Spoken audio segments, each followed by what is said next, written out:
Sì.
Allora, abbastanza appena uscito, forse sì.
Good evening, everybody. Buonasera a tutti. Welcome to this year's celebrations of Gandhi Jayanti, that is the 152nd birth anniversary of Mahatma Gandhi. On our brochure, we made a slight mistake. Gandhi ji was born in 1889. He was actually born in 1869. I'm sure he'll be very flattered that we made 20 years younger, but we sincerely apologize for this mistake. If you see, there's a small couplet in Sanskrit on the middle page, which reads, Janana Guchetasa, Udara Chitta Paritrana, Vasudeva Kutu. These two lines are actually also on the entrance of the Indian Parliament and signify a lot about India and its culture. And they actually signify stuff. My translation won't be very exact, but they say that a small-minded man identifies people that he is my friend, he is my brother, he is somebody close to me. But somebody who is big-minded and big-hearted says the whole world is my family.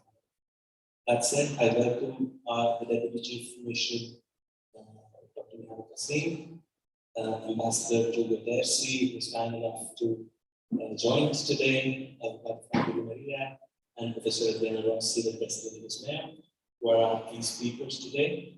We'll start today with a small bhajan, which was very important to Gandhiji, sung by the students of the course of Hindi of Oriental University. It's pre-recorded.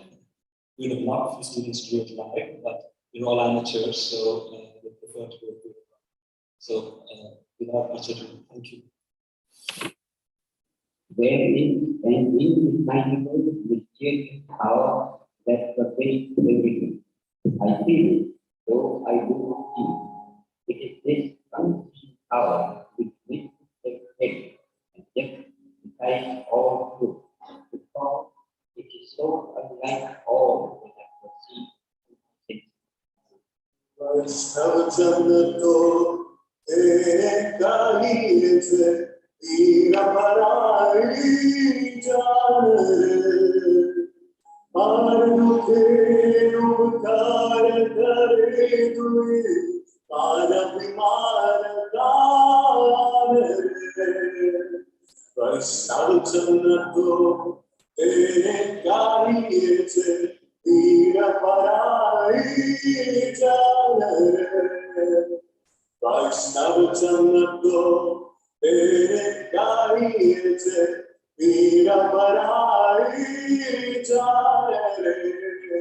I regard myself as a soldier, though a soldier of peace.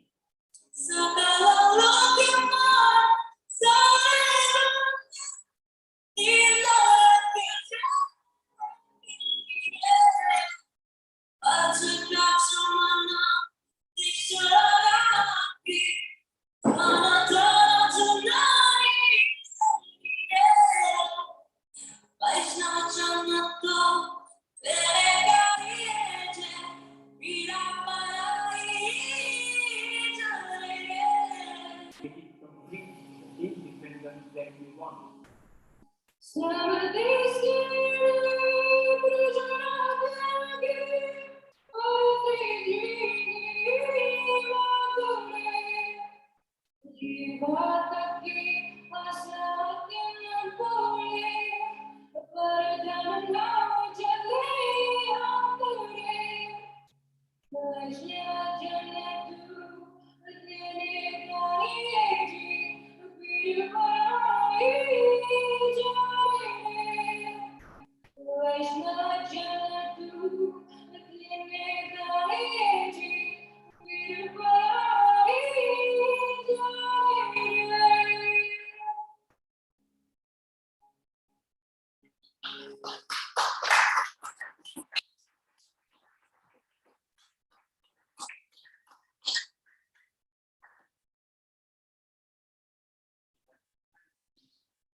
We'd like to thank three students, Davide Cava, Martina Di Maio, and Atena Fedele for so beautifully rendering a bhajan, which is very important to Gandhiji and Gandhiji's thoughts. And now request our Deputy Chief of Mission of the Embassy of India to Rome, Dr. Niharika Singh, to say the words.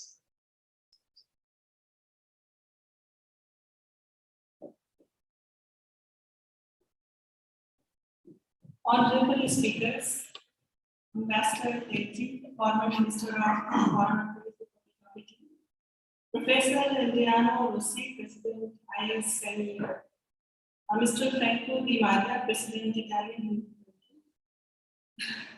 Esteemed guests, dear friends, good evening, namaste to all of you.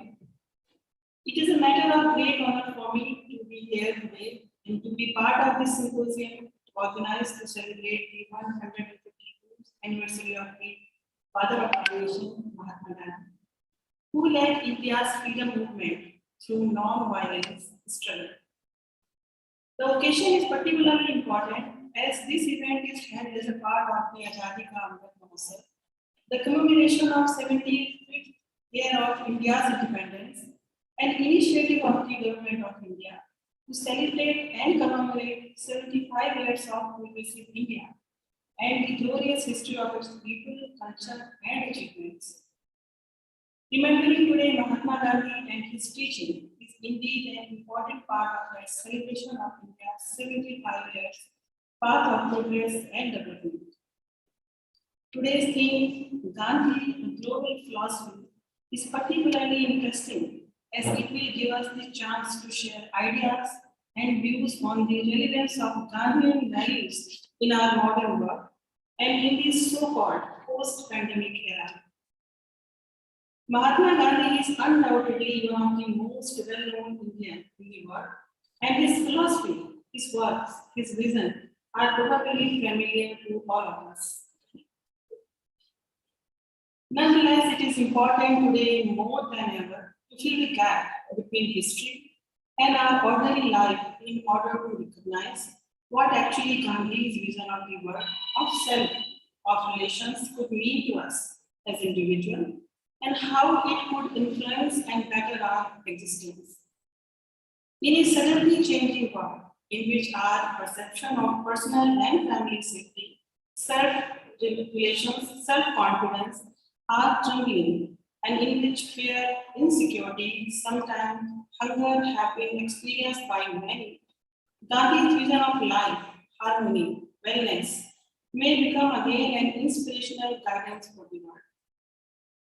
Whenever we reflect on Gandhi's thought, we think about his ethics and to the well-known concept of satyagraha and ahimsa, which underpin his whole philosophy, are considered as universal and timeless. These concepts are relevant to all humankind also today. Leaving aside the manifold and complex meaning of both these four principles, the main essence of Gandhian thought, though not systematic, can indeed be a fecund inspiration and guidance to all of us today. Gandhi was not just an intellectual, but a man of action, and his philosophy was conceived to a great extent out of action and as a guide to action. His reflections are therefore based on practical idealism and become a sort of call to action for all of us. These principles have to be therefore broken down into present circumstances through an ongoing process of refinement, which is evolutionary in nature and in relation. I believe that one of the aspects of the Gandhian legacy, which well applies to the current situation, is the concept of sarvodaya, the care of or welfare of all. Sarvodaya is a Sanskrit term meaning universal uplift or progress of all. The term was used by Mahatma Gandhi as the title of his 1908 translation of John Ruskin's book, Unto This Last. Gandhi believed that peaceful and equal society can only be established when the welfare of all, without exception, will be taken into account and the importance of every individual would be recognized by all. The strong and the weak both work together for the welfare of all, and the strong protects the weak as interesting. During this epidemic, we have been probably unconsciously following the Gandhi's idea of sarvodaya, the care of all, as an interlinked community, staying at home, using masks, and implementing physical distancing, not only protected ourselves, but ensured the safety of our brothers and sisters around the world, as my neighborhood is my responsibility. This caring and interlinking symbolically overcame that imposed social distancing, self-isolation, quarantine, which have separated people physically, but it is in a unique way has brought people into closer to the great appreciation of humanity's common fate and responsibility towards each other. at the same COVID-19 exposed and magnified the inequalities that have long existed in society. In the motto coined by the Prime Minister of India, Sabka Saath, Sabka Vikas, together with all, development for all, the trust of all, we can see the same principle of Sarvodaya in action. While in the recent slogan urging us to become vocal for local, we can trace the echo of another important principle, the Swadeshi. A series of other important Gandhian concepts and values as precisely the principle of Swadeshi. Gandhi's ecological attention and respect for the earth, the importance given to cleanliness, his forerunner critique to consumerism, etc., are unquestionably part of the fertile corpus of ideas which can guide us today in the work of imagining and rebuilding societies, economies, and relations post the pandemic. I hope that today's event will give us the chance to think about Bapu from a different point of view, learning or starting to learn again from him. Let me conclude by saying that in the difficult period we all experienced, notwithstanding the bad news we have to face daily, we have also witnessed extraordinary and remarkable examples of solidarity, vicinity, cooperation, caring actions in India and abroad, irrespective of nationality or creed. Whenever I came across such solidarity in words, I was reminded of the famous sentence of Mahatma Gandhi. Man becomes great exactly in the degree in which he works for the welfare of his fellow men. And I'm sure each one of us, just by following the basic precepts of Satyagraha and Ahimsa, can do the difference. Let me conclude by thanking Sakshi Association for the determination in organizing this symposium, which had been planned and unfortunately postponed in the past, and wishing you all a very happy Gandhi Jayanti, which we will celebrate tomorrow. So you all are welcome if you could come to join us in this celebration with Gandhi Gandhi, 10 o'clock in the morning. Thanks.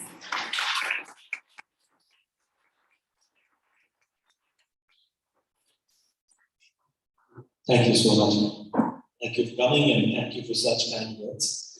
I now request Ambassador Juliet Dersi, the Foreign Minister of Foreign Affairs of the Republic of Italy, to say 2 minutes.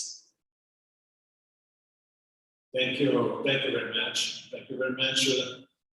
I'd like, first of all, to express appreciation of the inspired words about the movement that you just gave us, very consideration of the contribution to this violence. And thank you very much for the invitation.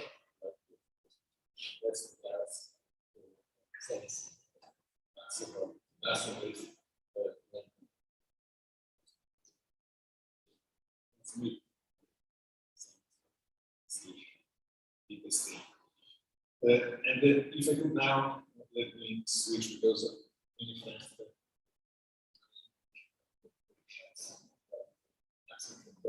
So whenever I can, where I'm from. So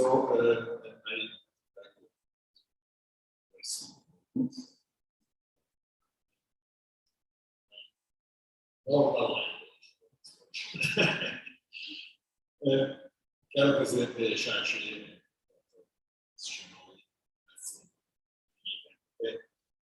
sono molto lieto di essere eseguito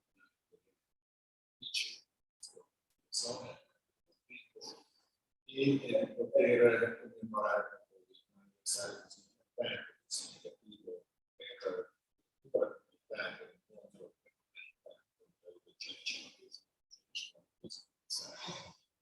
nascita. Sono veramente lieto di ritenere che il motivo per il quale questa presentazione, questo impegno, sia il fatto che sono attivo insieme a Matteo Angioli, segretario generale dell'associazione. Sono attivo in un'associazione come presidente di un'associazione che si chiama Comitato Globale per lo Stato di Diritto, Marco Annella. Ecco, il Comitato Globale che si chiama come Marco raccontato pochi mesi prima del suo ripartita, pochi mesi prima che ci lasciasse, Marco, nella fiducia che avremmo formato un gruppo di amici, che poi un numeroso gruppo di amici anche di altri paesi, personalità che hanno un profilo molto significativo nella lotta per i diritti umani, nella fondamentale dello Stato di diritto nel mondo, nella relazione multilaterale, per i principi fondamentalmente gandhiani, grande personalità quella di Marco. Credo che nessun leader politico, lo dicevo un attimo fa, di Tanini, constatazione che non c'è, credo, leader politico europeo e italiano che abbia improntato tutta la sua azione politica, culturale, intellettuale e sul terreno in infinite battaglie non violente e con una concezione ben chiara, ben definita, ispirata esattamente dalla dottrina e dall'insegnamento di Marco per la non violenza, una non violenza attiva, mirata a risolvere i problemi della gente, soprattutto a lottare contro i soprusi, la violenza altrui, ma in modo ben specifico, determinato e rispondente a una filosofia dell'uomo, dell'essere umano, delle dignità umane, che è stata la coerenza e la continuità per Gandhi e lo è stata anche per il suo discepolo Marco Pannella.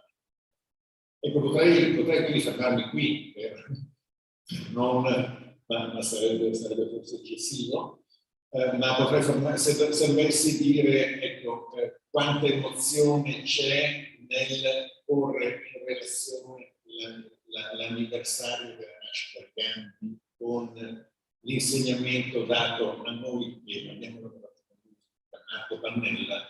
Ecco, basterebbe solo questa accenno iniziale per spiegare l'emozione che proviamo due radicali, due membri del partito come Matteo ed io, per essere qui oggi. E credo che sia evidente quello che questa veramente connessione così forte, questo collegamento così forte fra le due personalità. L'introduzione, il concept al convento, mi ha veramente colpito, un concept che ha proposto Vascenoi.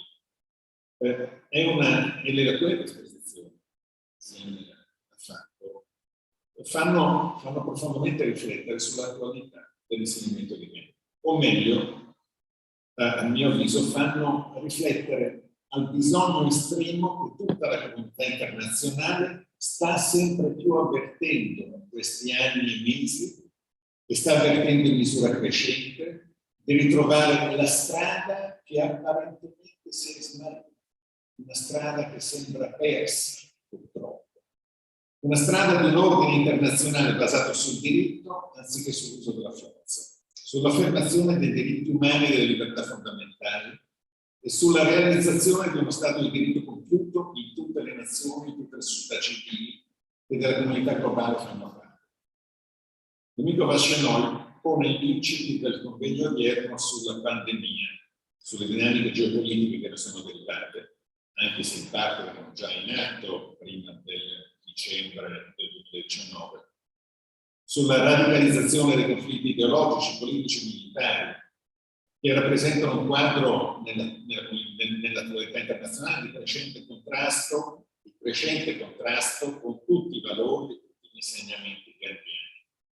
Eppure è proprio in queste nuove asperità di percorso che la comunità internazionale ha davanti a sé e questi valori gandhiani riemergono e si radicano ancora più fortemente nelle coscienze di tutti, di molti nel mondo. Perché la pandemia è stato lo sfondo su quale si sono manifestate le più sofisticate strategie di simulazione, di censura, di negazione della verità, di falsificazione e perfino di occultamento di dati scientifici fondamentali, di disinformazione realizzata con sistemi tradizionali mutuati dalle dittature nazifasciste del secolo scorso, nazifasciste e comuniste del secolo scorso, e in modo ancora più inquietante dal cinico utilizzo delle tecnologie informatiche, Cioè siamo una realtà nella quale si è voluto creare all'interno di molti paesi, di diversi paesi, ma non pochi, ma soprattutto all'interno di alcuni potentissimi paesi, si è voluto creare un controllo totale, letteralmente orwelliano, delle menti e dei cuori di cittadini considerati sudditi, non cittadini, ma sudditi e forzati, e sicuramente per alcune componenti etnici di quelle popolazioni governate da questi regimi considerati anche schiavi. Un utilizzo quindi di queste tecnologie altrettanto cinico e spesso di natura criminale, che è diventato nel secondo decennio di questo secolo lo strumento sempre più praticato per destabilizzare dall'interno le società e le istituzioni di paesi dove molti popoli continuano invece ad avere il privilegio di eleggere liberamente i propri rappresentanti, dove la stampa è libera, dove l'individuo e la collettività sono altrettanto liberi di pensare religiosamente o di non credere, di associarsi in qualsiasi forma di realtà intermedia, sia essa sindacale, politica, culturale, economica o scientifica.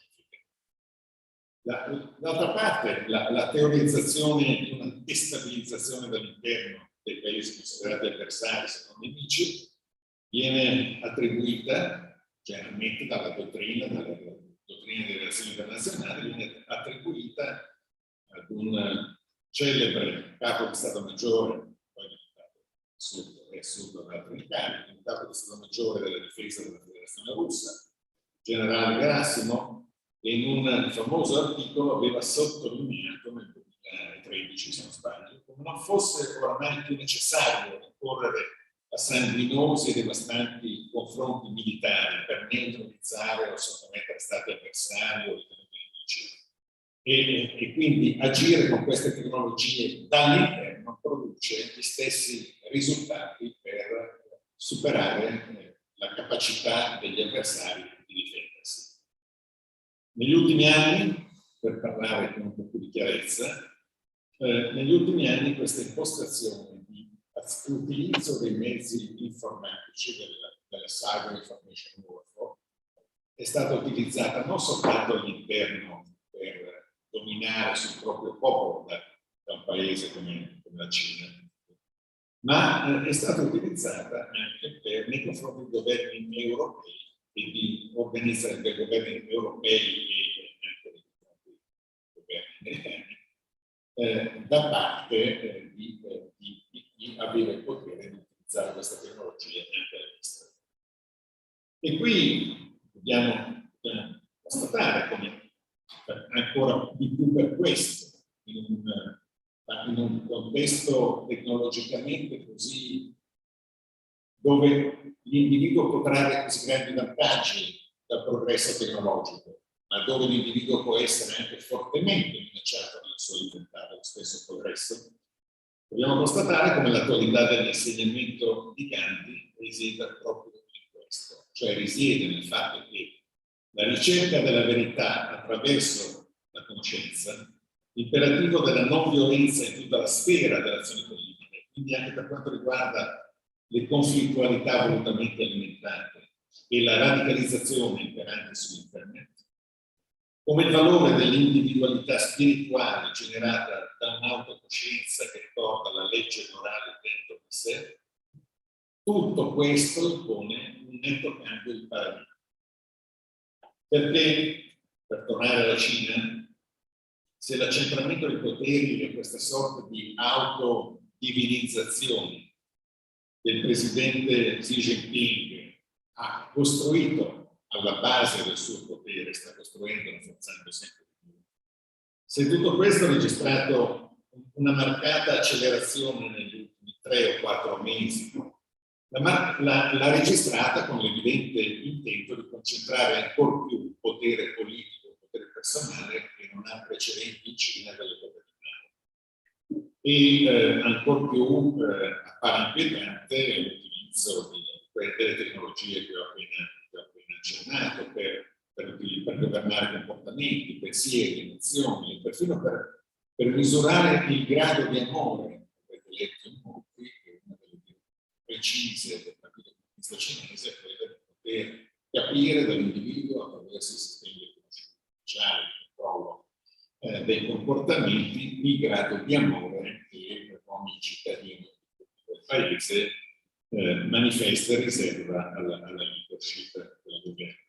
Ma questa concentrazione di potere che dicevo è apparso chiaro anche nel terreno dell'economia con le azioni antitrust, adotta con la corruzione, ma con le finalizzazioni politiche di tutte queste iniziative.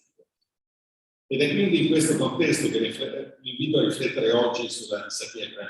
Riguarda quindi la necessità che il messaggio di pace di Gandhi sia presente e sia sempre meglio riconosciuto dalla comunità internazionale, perché esso riguarda l'interrelazione tra sfere individuali e sfera collettiva, riguarda la legge dell'amore per il prossimo, che come segnalato, questo è importante per noi italiani, che viviamo una sfera culturale soprattutto, che vede in Roma anche il centro dal punto di vista della tradizione e della fede per molti, il centro della cristianità, ma è molto significativo per noi italiani che siamo cresciuti nella scuola e nella formazione personale insieme a noi, l'avvicinamento tra l'insegnamento del Mahatma e quello di Gesù.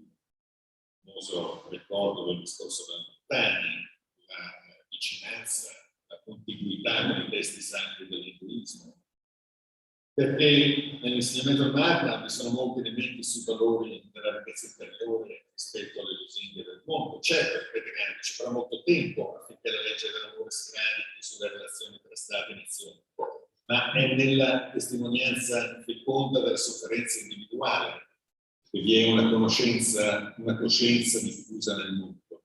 La coscienza diffusa che l'uso della violenza è sbagliato. E se dico che è una coscienza diffusa, quella della non violenza, che i comportamenti violenti non sono in alcun modo tollerabili, la storia degli ultimi 70 anni l'ha scritto nella Carta di San Francisco, dove il preambolo sottolinea come le Nazioni Unite debbano risolvere qualsiasi controversia internazionale in modo pacifico. Ed è questo principio così radicato che non viene neanche contestato in quanto principio dai paesi e dalle organizzazioni che fanno uso della violenza invece per risolvere le controversie, perché sono proprio questi paesi che in genere sono i più tenaci assertori del fatto che loro non si comportano in questo modo, per cui le loro forze armate non sono forze armate che invadono, ma sono soltanto dei volontari del paese invaso che si sollevano contro il regime. Non c'è un'invasione, per esempio, di zone territoriali marittime con forze militari, perché questa è semplicemente l'asserzione dei diritti storici e via dicendo. E quindi il radicamento del principio non è contestato, non è praticato e ci si comporta in contrario, ma quale principio contenuto nel preambolo della Carta è un principio che continua ad avere carattere universale. Ecco, il Partito Radicale Non Violento e il Comitato Globale, che Marco non ha detto ha fondato, Marco Brunello ha fondato, sono parte di una cultura politica fortemente impregnata nell'accendere dei riflettori su tutto questo. In fin dei conti è anche quel conoscere per deliberare, l'affermazione del diritto alla conoscenza, della conoscenza per arrivare alla verità e per agire in modo responsabile, corrisponde esattamente a quel pensiero liberale centrale di Luigi Einaudi, conoscere per deliberare. E noi con Matteo Angeli è stato veramente l'alfiere di un'iniziativa straordinaria che si è conclusa, come prima tappa la scorsa estate, scorso giugno a Strasburgo, all'Assemblea parlamentare del Consiglio d'Europa, l'adozione di una risoluzione che per la prima volta nel quadro globale del diritto internazionale gli Stati del Consiglio d'Europa riconoscono quale valore di diritto umano universale alla conoscenza, cioè il diritto umano alla conoscenza per la prima volta viene menzionato in una risoluzione per adesso limitata al contesto europeo, ma un ampio gruppo, non soltanto di 27, ma Consiglio d'Europa, e intendiamo da questo continuare nel grande progetto di Marco Pannella, nato nel 2003, in occasione della fine di Saddam Hussein e di una operazione militare che poi si è visto con il rapporto CISCOT non era fondata su dati oggettivamente spiegati al pubblico perché erano in parte o forzati o falsi, e questo diritto alla conoscenza è stata una grande idea di un visionario come Marco Pannella, che ha ritenuto da quell'aspetto nel 2003 dell'operazione della coalizione internazionale contro Saddam Hussein che si dovesse partire da un cambio di paradigma anche per questo nella comunità internazionale. Quindi è tutto questo che mi fa riflettere, e credo ci debba far riflettere nell'insegnamento del Dharma, quali realtà che possono essere lette in controluce sulla base di questo insegnamento e come risposta alle crisi internazionali sempre più violente e che rischiano conflagrazioni sempre più devastanti, in totale contraddizione con il principio della non violenza. Per concludere vorrei leggere qualche riga di un libro che Maurizio Turco e Laura Conti hanno pubblicato a Marco Pannella, sulla scelta della non violenza. La scelta non violenta è scritta nel preambolo del nostro statuto, del Statuto Vaticano, ed è prioritaria fra le regole che ci siamo dati. Se il preambolo proposto dal 23° congresso straordinario è stato formalmente approvato dal 24° congresso ordinario solo nel 1980, in realtà già tutte le lotte politiche degli anni precedenti erano state contrassegnate dalla votazione non violenta dei radicali, con il rifiuto delle leggi ingiuste, con la scelta del carcere per rifusare le armi, con la richiesta perentoria di diritti umani civili per tutti, mettendo in gioco se stessi come pegno di speranza. Noi scriviamo non violenza e non capacità, e non casualmente, ma per una scelta meditata precisa, perché non si tratta solo semplicemente di rifiutare la violenza come strumento di potere, bensì di affermare il metodo di vita e di lotta politica che affonda le sue radici nell'esempio di Gandhi, la non violenza non è soltanto ciò che Gandhi definiva la resistenza calma e decisa degli uomini e donne disarmati, è qualcosa di più, è, continuando a citare un'arma, una forza estremamente attiva, una forza estremamente attiva, la violenza che non lascia spazio alla vita e neppure alla debolezza.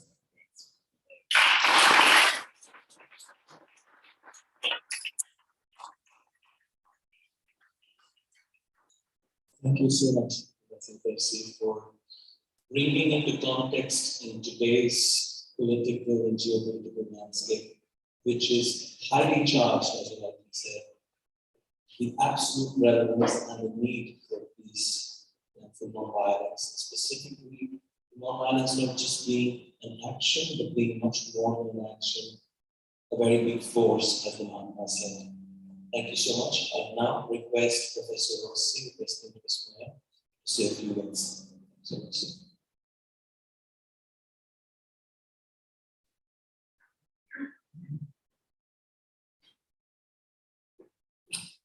Madam Ambassador, distinguished authorities, dear Bashir, ladies and gentlemen, I'm happy to extend the warm greetings and felicitations of SMAIL to the participants of the Symposium Gandhi Global Philosophy on the occasion of the celebration of the 152nd anniversary of the birth of Gandhi. SMAIL is the International Association for Mediterranean and Oriental Studies with headquarters in Rome, which today comprises 300 scholars, 120 are renowned scholars from many countries, ideally representing over 100 universities, research centers, and academic institutions from all countries. SMAIL intends to reconnect itself by way with Saturn, the Italian Institute for Middle Studies, founded in the 1930s by Giovanni Gentile and Giuseppe Tucci, And many of its members remain interested in what has been the principal point of orientation of that great Italian Orientalist institution of the 20th century, that is the notion of Eurasian world and its strategic geopolitical positioning as a centrality that acquires a growing sensitivity in the contemporary reality of Europe and Asia. Giuseppe Tucci, like other Italians born at the end of the 19th century, had a post-risorgimento formation, even if devoid of the exasperated nationalism that was to rise a few decades later. Tucci's empathy with India didn't rest so much on a genetic anti-Britannic view, as much as on a shared conviction about people's need for freedom, which, to a young scholar's eyes, appeared to be analogous to the nationalistic ideals that had animated Dante and Zoni. We know from a great Indologist, a major pupil of Professor Tucci's, I never know, that a particular interest in Indian culture was alive in this great scholar right from the years of the First World War, when he would be reading the Kashmiri Chronicle, Raja Tarangini in the trenches of the war, and was already working on his treatise, outline of the history of Indian materialism, which was to see the light in 1923. The image of the future Indologist fighting in that war that Italian historiography would deem the last wars of independence evokes the esteem in which Gandhi always held the Italian Risorgimento in general and Giuseppe Mazzini in particular. On the occasion of the centenary of the birth of Mazzini, in Indian opinion, Gandhi published the article Giuseppe Mazzini, A Remarkable Career, wherein he drew parallels between India's destinies and Italy's vicissitudes by the 1870s. He highlighted how Mazzini put himself at the service of the Italian nation, despite considering himself primarily a citizen of the world. His constant desire was to be able to see every nation united and grand, wrote Mahatma. As everyone will remember, admiration for the Italian Risorgimento was a constant note in many Indian patriots. Suffices to think to Ram Mohan, Surendranath Banerjee, Bal Gangadhar Tilak, Bipin Chandra Pal, Lala Lajpat Rai. In 1925, the Italian government sent Tucci on a mission to Indian universities to teach Italian culture and also to improve his own command of Indian letters and languages. He taught Italian language, art, and literature at the Krishna Bharati International University at Shantiniketan, whose guiding light was Rabindranath Tagore. In 1926, the two great men visited Assam together. Later, Tucci would leave Shantiniketan in order to teach at the universities of Dhaka, Varanasi, and Calcutta. Tucci remained in India from 1925 to 1930 and learned Bengali Sanskrit so well as to earn the esteem and trust even of the pundits less inclined to admit a foreigner into their familiar circle. In India, among scholars, Tucci assiduously associated with Surendranath Dasgupta, who, as he wrote to Gentile on 1st October 1929 from Calcutta, was considered modern India's most authoritative and genial thinker, one of the greatest interpreters of Indian philosophy. In 1930, Tucci returned to Italy. In 1931, being well renowned in that field, was called to the chair of Chinese language at the Oriental University in Naples. Within 3 years, the University of Rome established a chair of religions and philosophy of India, expressly for him, which he was to hold for more than 30 years until the revival in 1964. Considering the Italian university has a role to be a beaten-up relic of 19th century traditions, Tucci began to consider the idea of an institution that might be able to develop Italian interest in the Far East, while at the same time open up the young Italian nation that was being formed to the knowledge of a reality that it not only from accounts of Brazil explorers and isolated pioneers. In Giovanni Gentile, with whom he had long been in contact, he found an essential interlocutor, both from a political standpoint and from that of philosophical sensibility. Gentile was in fact full professor of theoretical philosophy at the University of Rome. And in February 1933, they jointly founded the Institute for Middle Far East, Israel, for which Gentile was to be the official president until 1944. Israel soon became the coordinated center for Oriental research in Italy, inclusive of the task of building a network of political cultural relations with major Asian nations, amongst which naturally India began at the threshold of independence occupied a conspicuous position. Gentile's ideas largely matched Tucci's, and not infrequently those of Gandhi himself. One may refer to the dense pages written by Tucci with the title My Approach to Gandhi in his most official periodical list in West, year 1953. Where particularly interesting is the section entitled How Gandhian Principles Can Be Applied. Tucci gave these ideas cultural and geopolitical dignity in his seminal intuition of the unity of the entire Euro-Asiatic continent.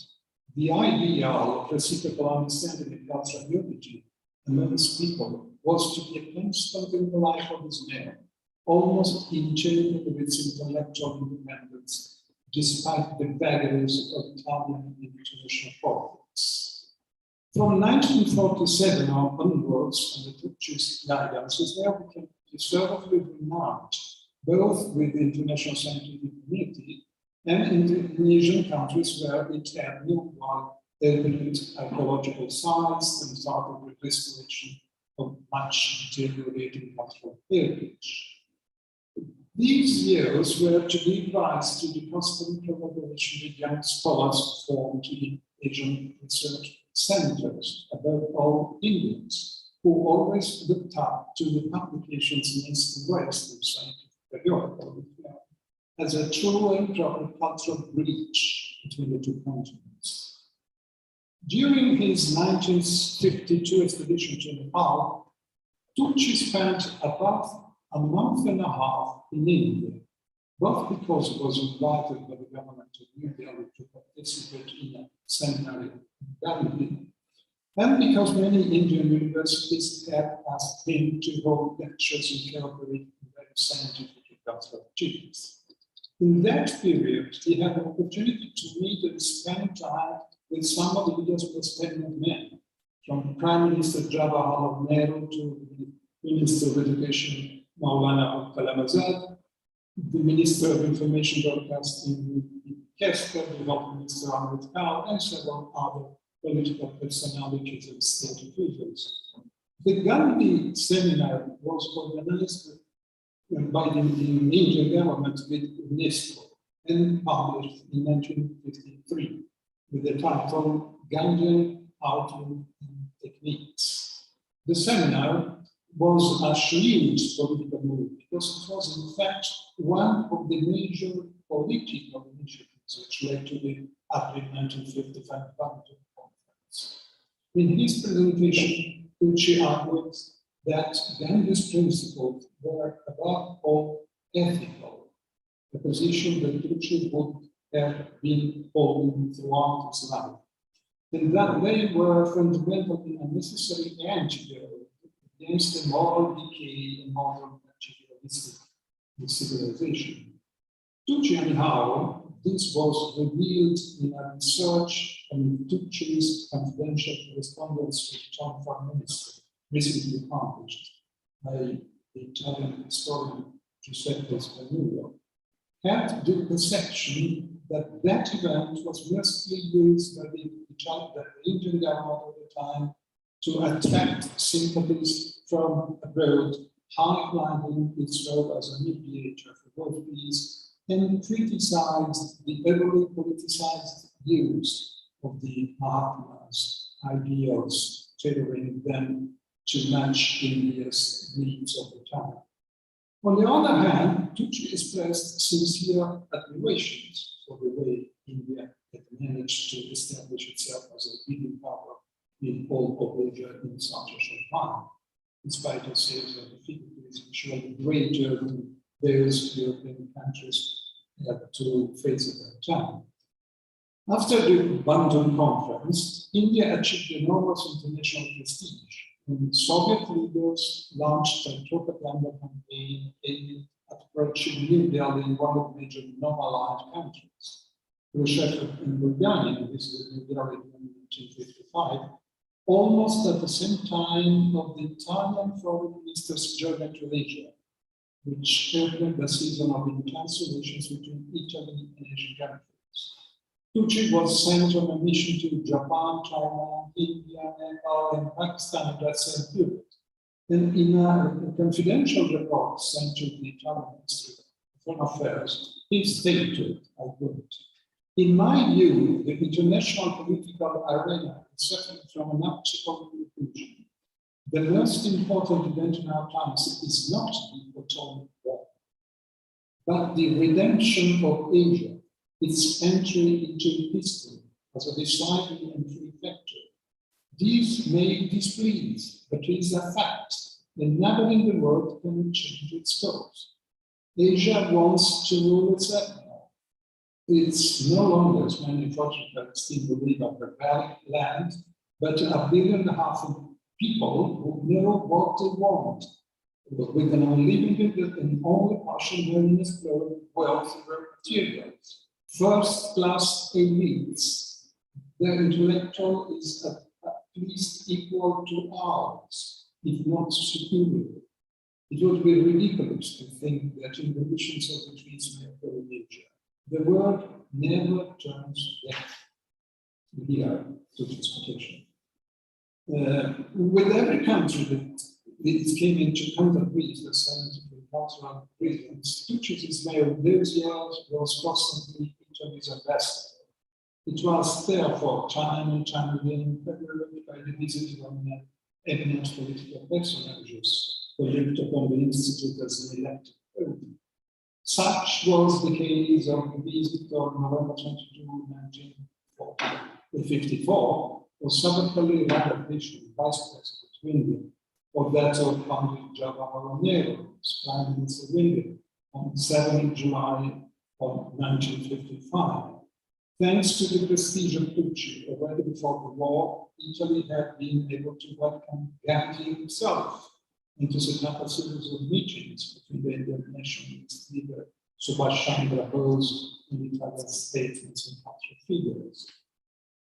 India has shown her appreciation for Tucci on more occasions with titles and honors, such as the Laureano Dispenser of the University of Delhi, 1953, the Deshikotam by Bishop Bharat University in 1961, honorary membership of the Asiatic Society of Calcutta in 1971, the Jawaharlal Nehru Prize for International Understanding in 1978.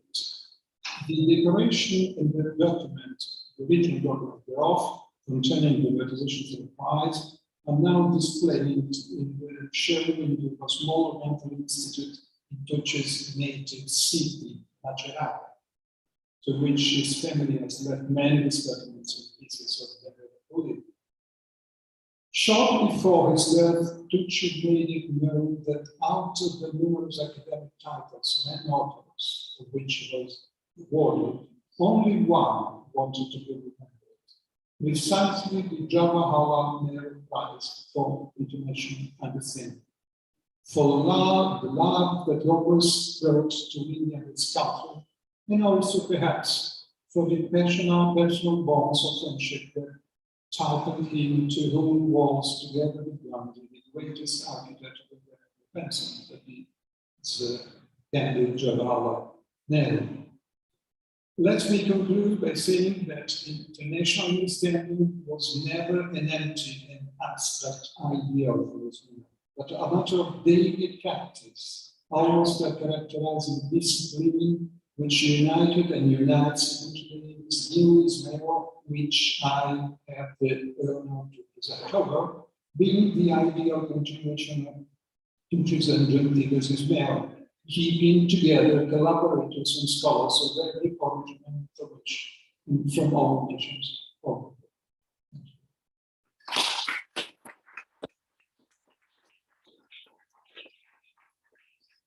Thank you so much, Professor Rossi, and for your kind words. I'd like to invite Alberto Frattini from the Italian Hinduist Union to say a few words.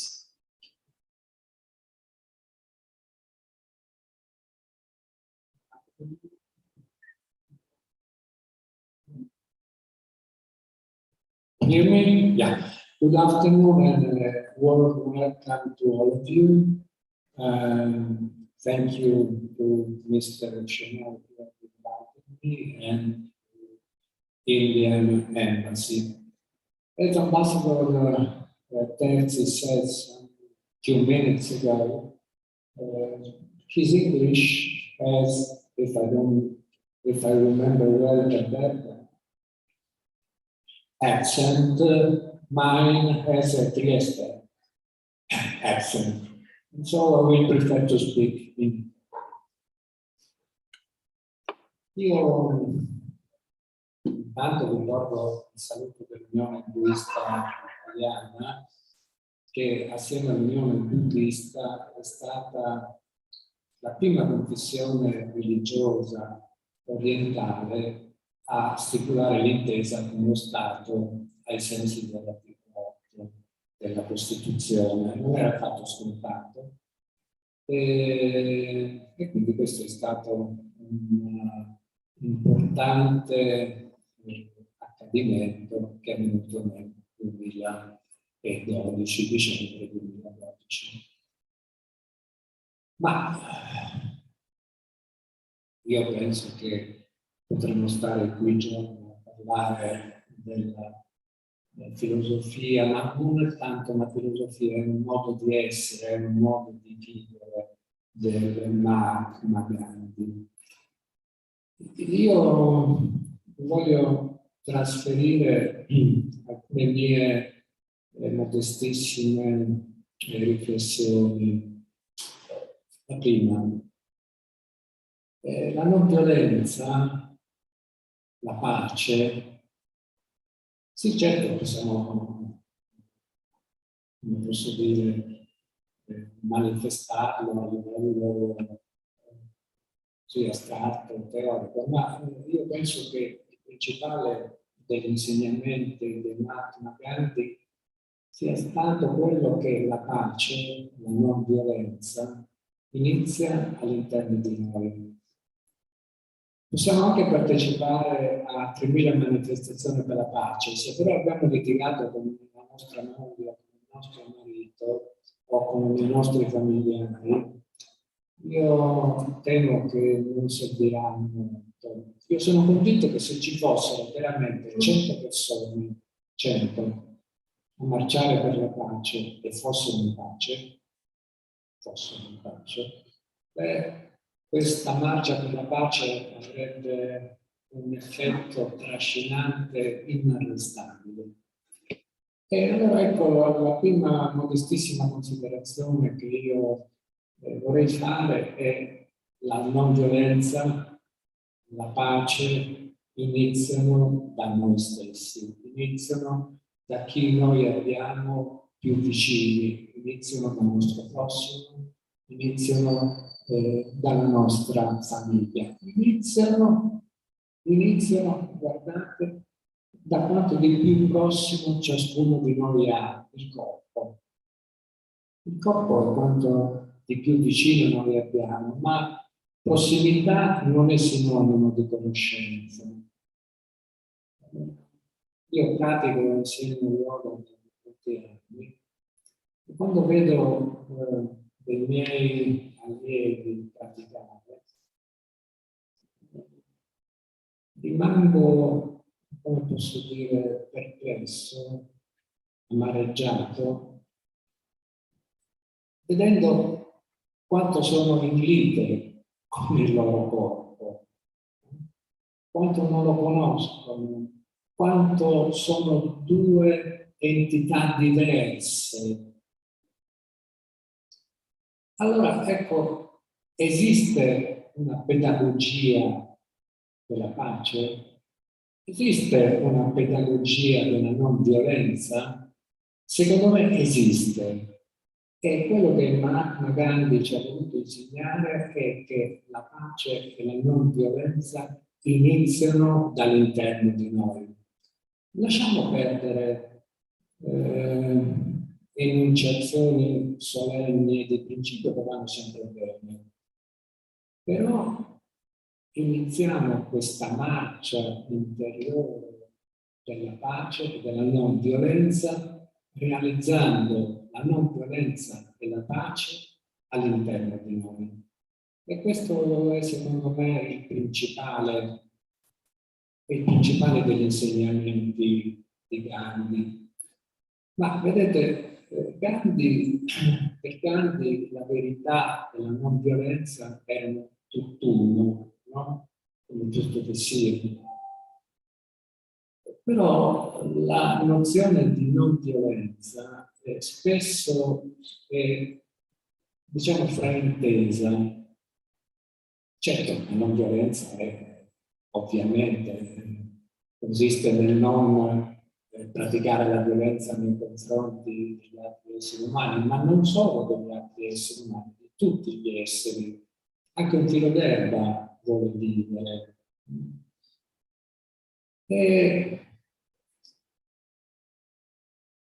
Ma voi lo sapete, la non violenza è il principio costitutivo del Dharma, no?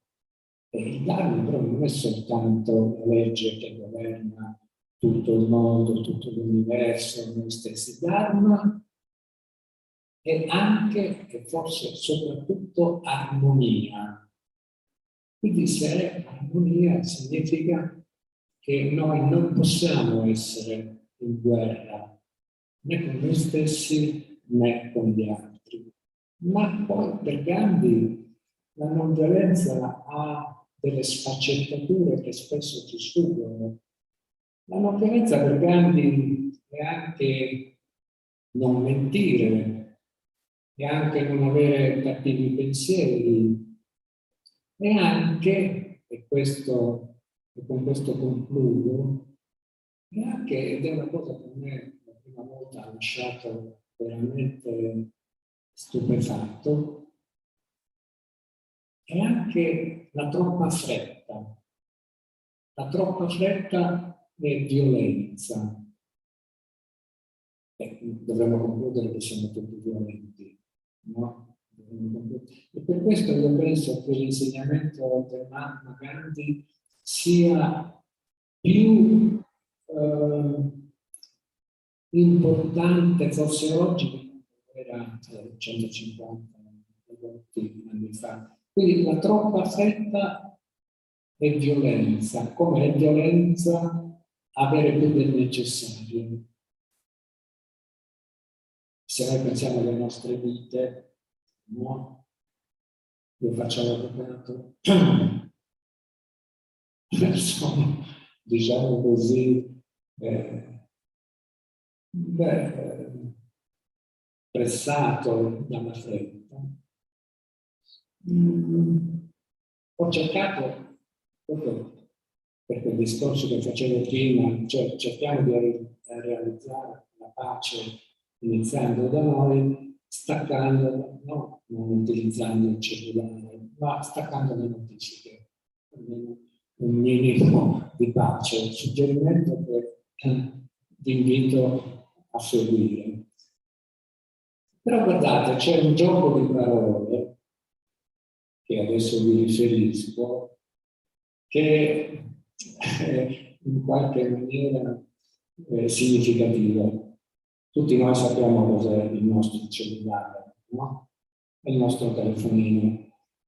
Però nella lingua italiana cellulare è anche il veicolo che porta i detenuti in prigione.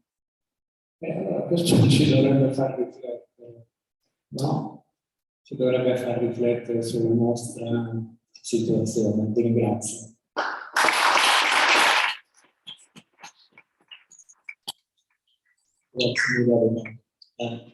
Before we have a concluding statement from Matteo and Jody, who's very kindly agreed.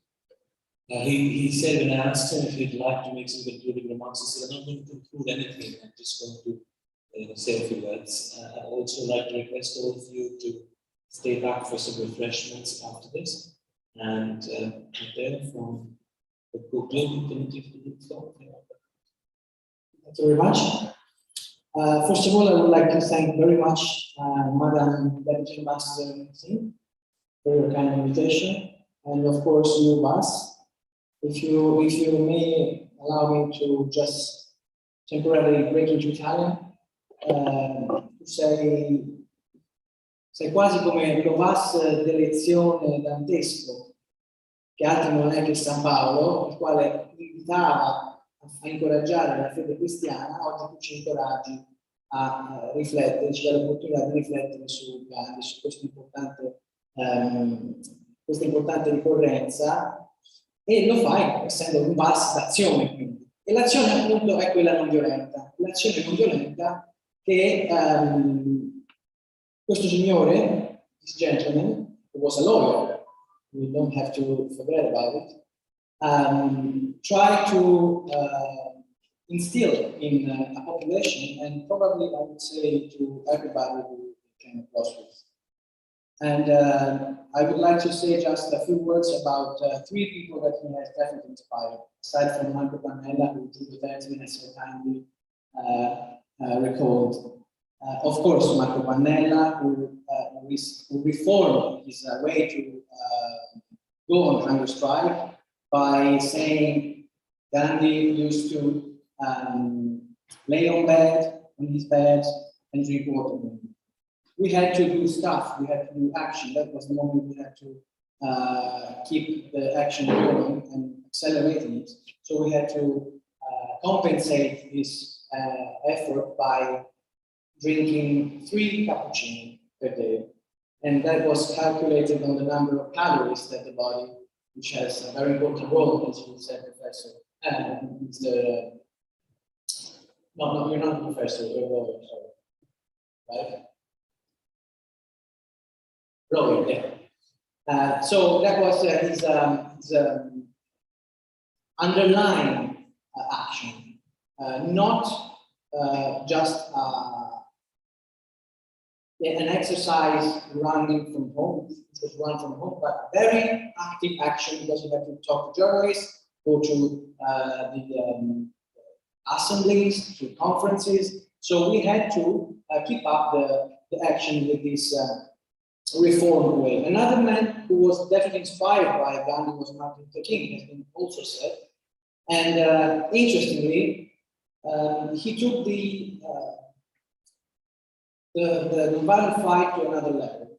After having secured the civil rights for the African American community, with the adoption of laws granting the right to vote and the end of segregation, he stepped up the fight by waging different campaigns for labor rights. So he brought the engagement to a social level. Unfortunately, he was killed just as he kicked off this endeavor. He was in Memphis and he was killed by somebody as he was encouraging the local workers in a company for the Lentezza Urbana. Sorry? Yeah, garbage company. who were on strike because they demanded more small rights. Unfortunately, he was killed, so we don't know if we can't say whether he would have continued to apply non-violence even on that kind of social fight. He did so in a civil fight for civil rights. Had he continued to apply non-violence on this level, it would have been very, very interesting. And I believe that he would have done so. And lastly, of course, and this is very important, I would like to stress, something who has not actually followed Gandhi's teaching were the Irish hunger strikers. I think it is important to underline this because sometimes people I heard people saying that they were basically the same. It's not the same. Because when Bobby Sands decided to go on a hunger strike, it was an all-out strong hunger strike. He was ready to die, and so he did, as well alongside many of his fellow members of the IRA, which he joined. So I think it is very, very important to, and I really thanks for this occasion, Bas, to think about this difference. The Irish hunger strikers decided to kind of throw their bodies to the ground against the establishment. When he died, everybody said, of course, often we hear people saying that he was a revolutionary and that he was a man of who inspired people. It's undeniably so, but we also have to remember that he was an MP, because 1 month before he died, he was elected at Westminster in the House of Commons. And he said he didn't take up his seat. So he didn't want to take the trust that nearly over 30,000 voters put in his hands to deliver some changes for good in the House of Commons. I think it is something that we should reflect upon because it's an opportunity that peace was not given and that non-violence was not given. That's where a hunger strike can actually become a very violent act. And I would like to conclude by saying this. As Giulio Terzi has said, we have successfully adopted a report in the Parliamentary Assembly of the Council of Europe in June, asserting the human right to know. It is just at the European level so far, we will continue.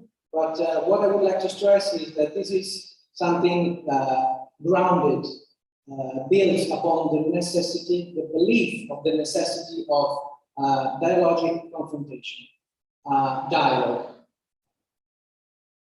The need to have real public debates that have to take place primarily, but not only primarily in Parliament,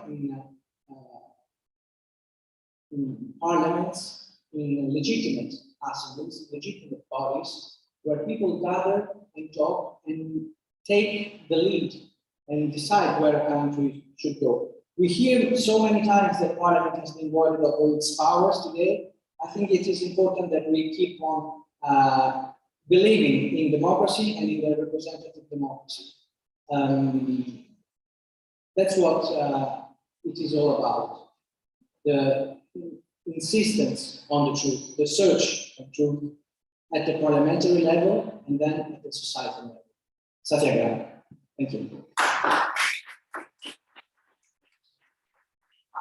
And first, let me thank our deputy ambassador and chief executive mission, for making the time to come here and speak to us, Ambassador Dempsey, Professor Rossi, and finally there. Thank you all for making the time to come. I'd like to especially thank Dr. Assorti for his dedication and support. So thank you very much and welcome. Please join us for some refreshments on the terrace. The weather is good. We are in a few Italian days of autumn. We hope we have this autumn for a few days, but let's enjoy it. So that said, happy International Day of Non-Violence tomorrow, and thanks for coming again.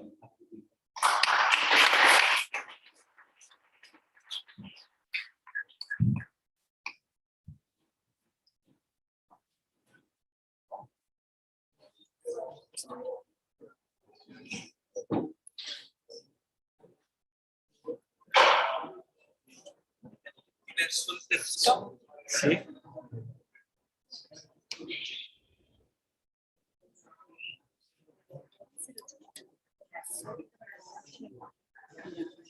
Ok, 10 minuti.